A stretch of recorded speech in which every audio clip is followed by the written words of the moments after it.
Welcome to My Money Mindset podcast, where we explore how a healthy mindset is the foundation for financial success. Each week, we delve into mindset hacks and practical strategies to help you enhance your income, help you make more appropriate investments for yourself, and to improve your overall financial well-being. Join us on this journey to transform your financial future by transforming your mindset. Please note that the information provided on this podcast is for general information purposes only and does not constitute as personal, financial or health advice. It has been prepared without considering your individual objectives, financial situation or life needs. Before making any financial or health decisions, you should consult with a qualified professional or financial advisor to ensure the information aligns with your specific circumstances. So let's begin and enjoy this journey as each episode teaches us on how to improve our overall mindset that overall improves our financial success.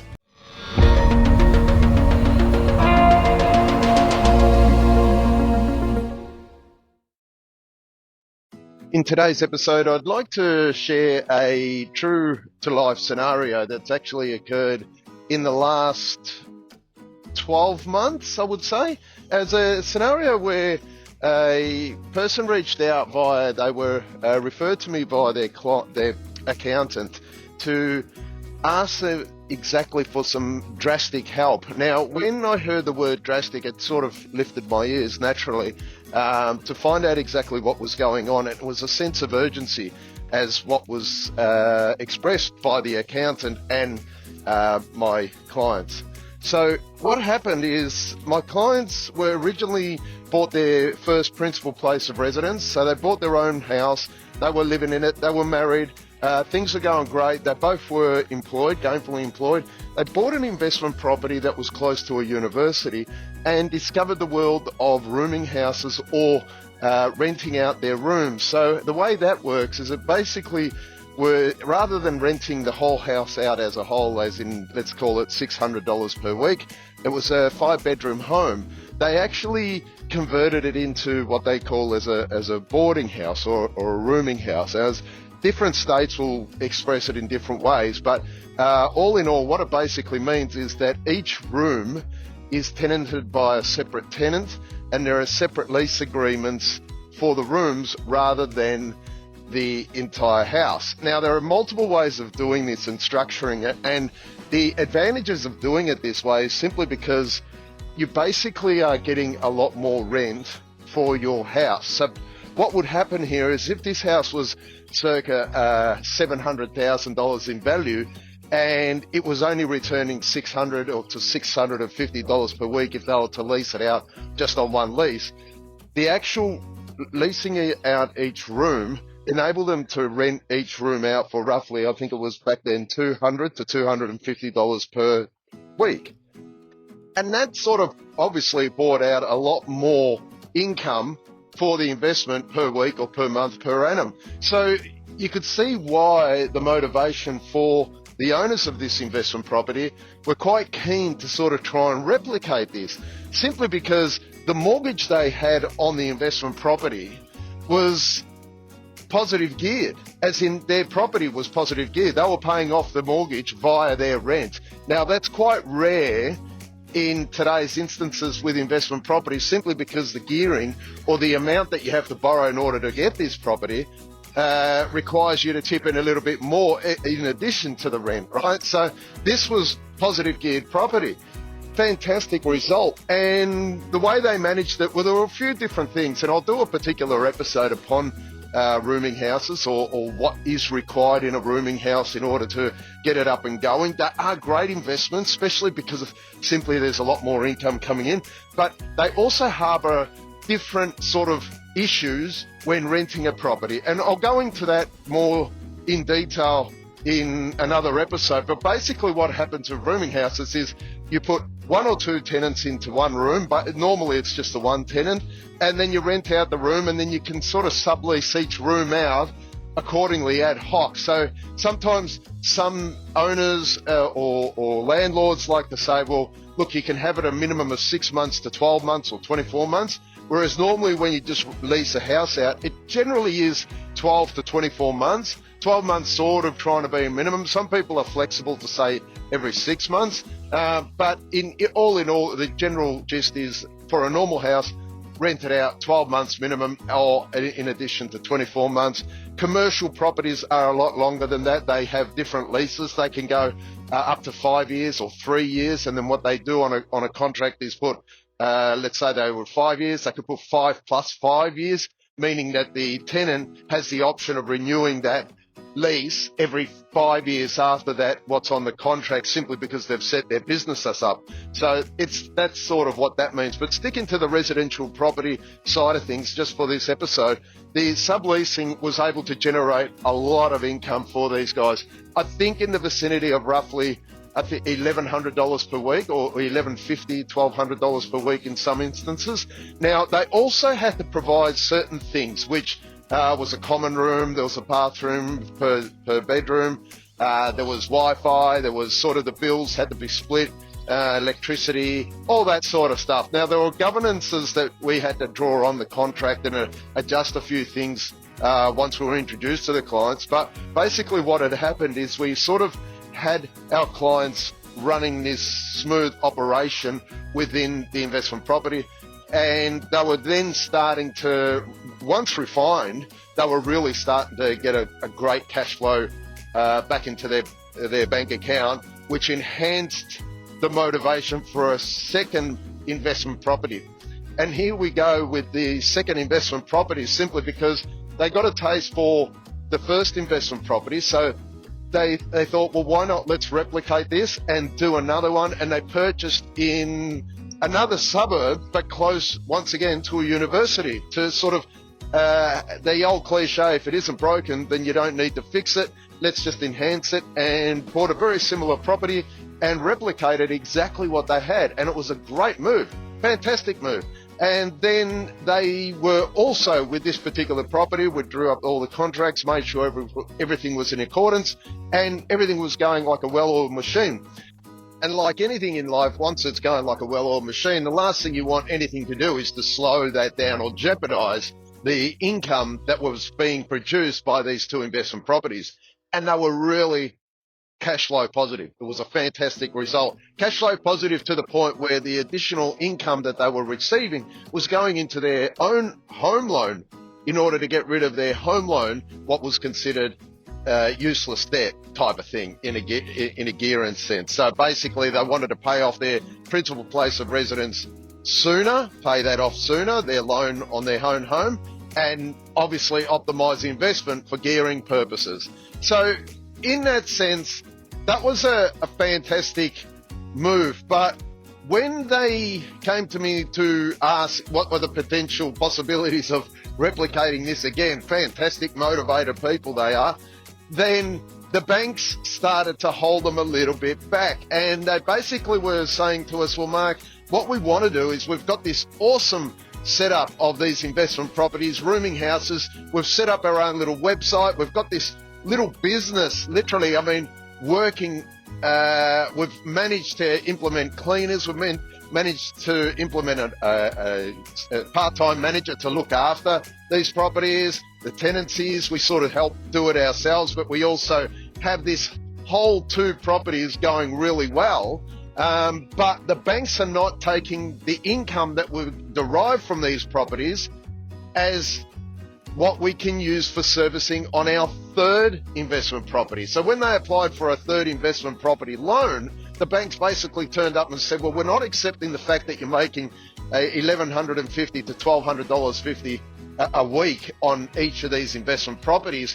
We're actually only going to take it as a normal rental property, which at that particular time was only income of roughly $650 per week. Now, what had happened here is their income all of a sudden went from a potential, well, they were actually receiving $1,200 a week, but the bank was not honoring this simply because the house or the security was not titled as a rooming house. And whatever may have been happening in the background as far as my clients renting these rooms out and having everything legitimate with the council, The bank in itself had turned up and said, well, no, the security is what it's been valued at, of what it's actually worth, and what it's actually worth to rent out in today's money. So what happened then is their serviceability went from $1,200 a week down to $650 for both of the properties, literally cutting their income by 50% on the rental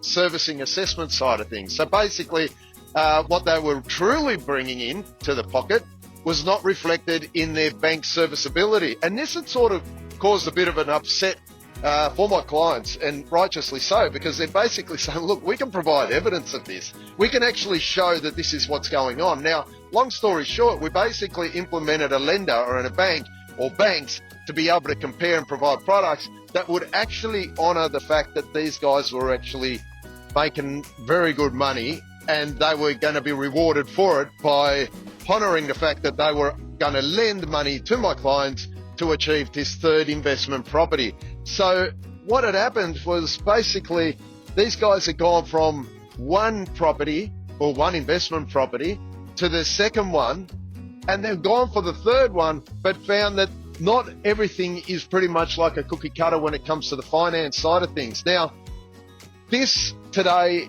my clients are still operating with the 3 investment properties. They're actually having a ball doing it because they're making a lot more money than they anticipated they would.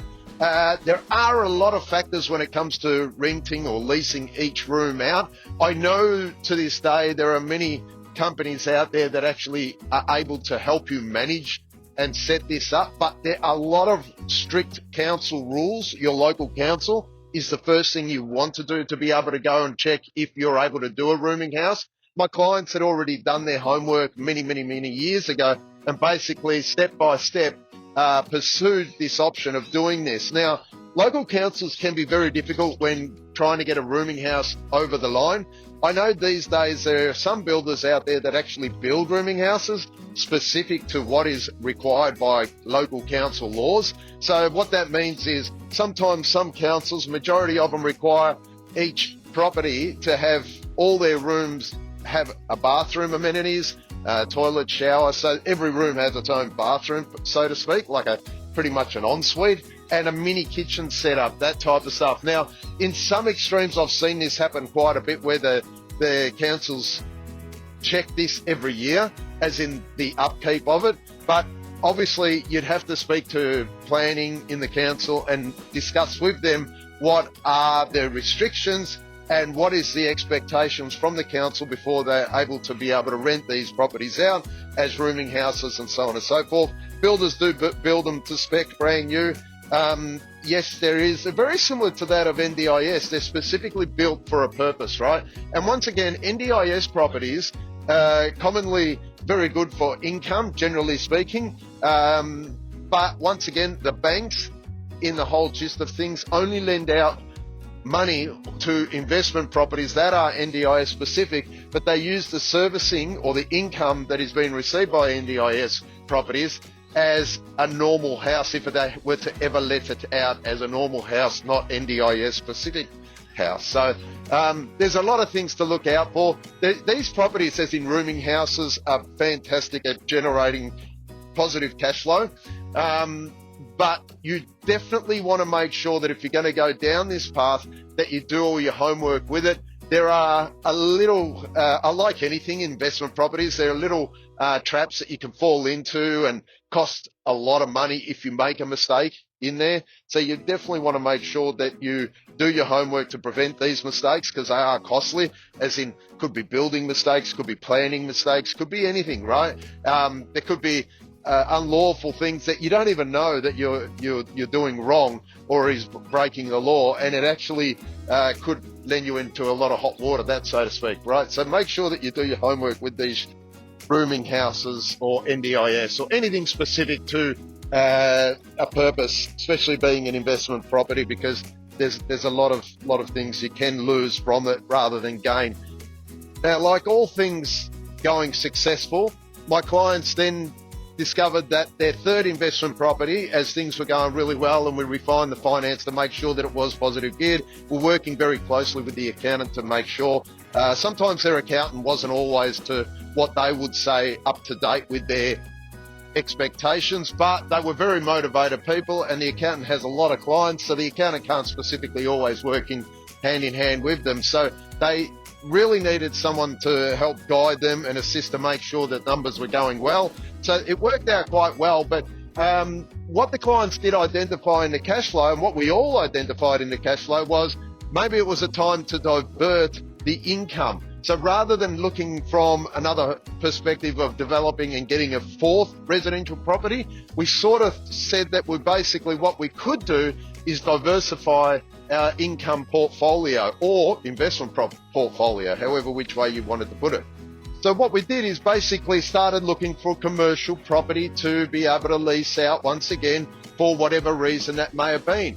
And to this day, we are actually going through with our clients to make sure that their commercial property, the commercial property that they're looking for, somehow ties in with their investment properties on the residential side. So what we're trying to do here was diversify their income or their property portfolio, simply because when markets change or markets fluctuate, sometimes values go up more in residential than what they do commercial, or commercial more than residential, or they may go up or they may all go down. But what we're basically doing is spreading the risk over the fact that we've got 3 investment properties here that are generating income in a residential space, but we're now going to start introducing things with commercial. Now, different states harbour different laws when it comes to property, residential or commercial, and commercial in different states of Australia often have some really good advantages and some disadvantages. So you just got to do your homework when it comes to that. But all in all, the clients decided to go as a commercial. Now, commercial lending is different than residential, and people often get scared of it simply because a lot of the time the accountant or brokers or the people they speak to don't know a lot about it. But once you do your homework and speak to the people that do know about commercial property and the finance involved with it, it can become a very, very lucrative investment property for you to sort of put into your investment portfolio. I have a lot of clients that actually buy their first property, which is a commercial property, and it could be a factory. Commercial could mean factory, it could mean a shop, or a mixed-use shop where the shop is actually got residential quarters at the back or up top or anywhere on the same under the same title. It could mean a factory, smaller factories, larger warehouses, all that type of stuff, right? So, and it also includes land as well. It just doesn't mean that it's got to have a building on there. Could be a commercial land. There's also farming. There's a lot of different ways to have a look, and there's a lot of diversification when it comes to commercial, and quite often there's not a lot that's as in information that's spread out, because as most things, people's mentality always oscillate to residential simply because of the less risk. Because what they do look at is if the economy was ever to go down or make a turn for the worse, they'd always know that people have to live in a house. Whereas in a commercial property, they don't, or they can't live in it. There are restrictions with people being able to live. So that's the old sort of way of thinking in a way. Yes, I do agree with it in some instances, as I was often of the same nature. I used to think, well, commercial property, you know, you better, if you're just starting out, you're better off just with a residential property, simply because if the economy takes a turn for the worse, people have to live in a house, whereas with a commercial property can stay empty for a long time. And yes, this is true, but once again, do your homework. Make sure the commercial property that you're going to buy is going to be up to spec, right? And I'll do an episode on commercial property down the track, or commercial properties down the track, because I do think that they're a real powerhouse when implementing into your investment property portfolio to generate income or overall property wealth. So I hope this episode really helped, guys. Look, rooming houses are fantastic. My clients are actually equally, if not more fantastic